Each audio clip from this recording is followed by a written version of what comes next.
Om Swastiastu. Warga Kota Denpasar dan umat sedharma yang berbahagia dimanapun berada, kembali bersama kami dari penyuluh agama Hindu Kantor Kementerian Agama Kota Denpasar, yang pada kesempatan kali ini saya akan mengajak Bapak Ibu untuk berbincang, untuk merenung sejenak, berbicara membahas tentang upacara suci yang kita laksanakan, yaitu wayang. Sebagaimana kita ketahui bahwa dalam pelaksanaan ajaran agama Hindu kita, khususnya di Bali, ada banyak sekali jenis rerahinan atau upacara, baik yang didasari atas pertemuan antara pewara dengan pemukon, juga yang didasari pada sasi. Upacara tumpuk wayang adalah upacara yang dilaksanakan berdasarkan pertemuan antara Pancawara, Saptawara, dan Pemukon, yaitu pada Sanes Cara Kliwon Wayang atau Sabtu Kliwon Wayang. Nah, sebagaimana upacara-upacara keagamaan Hindu yang lain, rerahinan tumpuk wayang ini juga dapat kita maknai baik secara karma kanda atau secara ritualistik, maupun secara jenana kanda atau secara filosofis. Nah, secara ritualistik dapat kita pahami bahwa pelaksanaan upacara tumpuk wayang ini adalah hari pemujaan kepada Betara Iswara, sebagaimana disebutkan di dalam Lontar Sundari Galuh. Nah, karena dalam tradisi Karma Kanda ada banyak sekali jenis prosesi, baik upacara maupun upakara, itulah yang harus dilaksanakan oleh umat Hindu dalam konsep Karma Kanda, yang di dalamnya ada bakti dan karma. Itu bagaimana kita mempersembahkan yang terbaik, bagaimana kita melaksanakan upacara secara yang terbaik sesuai dengan tuntunan kitab suci, itulah yang harus dilaksanakan. Nah, sementara secara jenana kanda, bahwa tumpuk wayang ini berkaitan dengan konsep pewayangan, bahwa diri kita, atman, jiwatma di dalam diri kita ini adalah bayangan, wayang, pewayangan dari Sang Hyang Iswara sendiri atau Betara Iswara sendiri. Oleh sebab itu, bagaimana menjadikan spirit ketuhanan, divine spirit ini menjadi kesadaran di dalam diri kita. Ini yang paling penting di dalam konsep tumpuk wayang. Maka dari itu, apa yang harus dilakukan? Banyak dijelaskan di dalam mitologi-mitologi, dalam ajaran-ajaran, dalam cerita-cerita tentang tumpuk wayang, yaitu tentang bagaimana tumpuk wayang ini adalah penyupatan Betara Kalem, ya.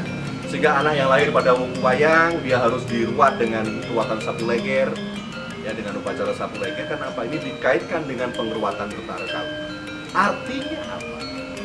Agar jiwatman ini bisa menjadi suci murni, maka salah satu langkahnya, langkah utama yang harus diambil adalah bagaimana menyucikan diri kita ini dari pengaruh butet, ya, dari pengaruh butet.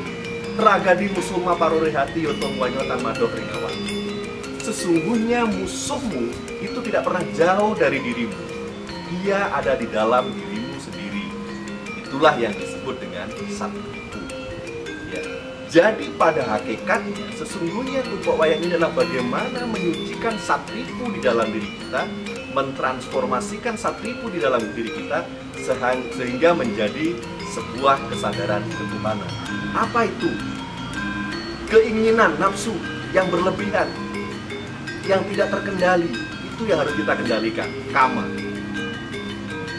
Kemudian kroda, kemarahan, loba, ketamaan, keserakahan, sifat tidak pernah puas, itu yang harus kita kendalikan.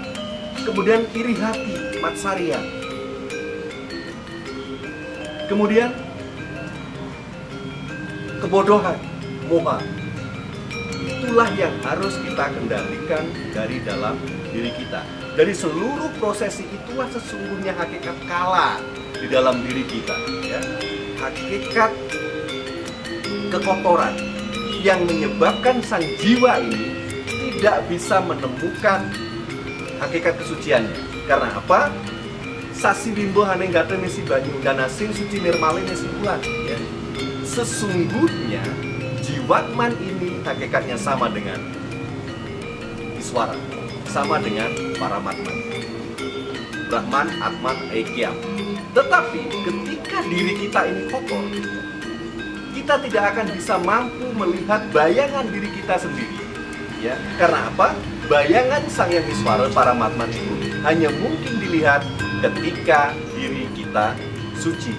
Dan sing suci nirmala, ketika air di tempayan itu tenang, bening, di sanalah cahaya bulan akan tampak.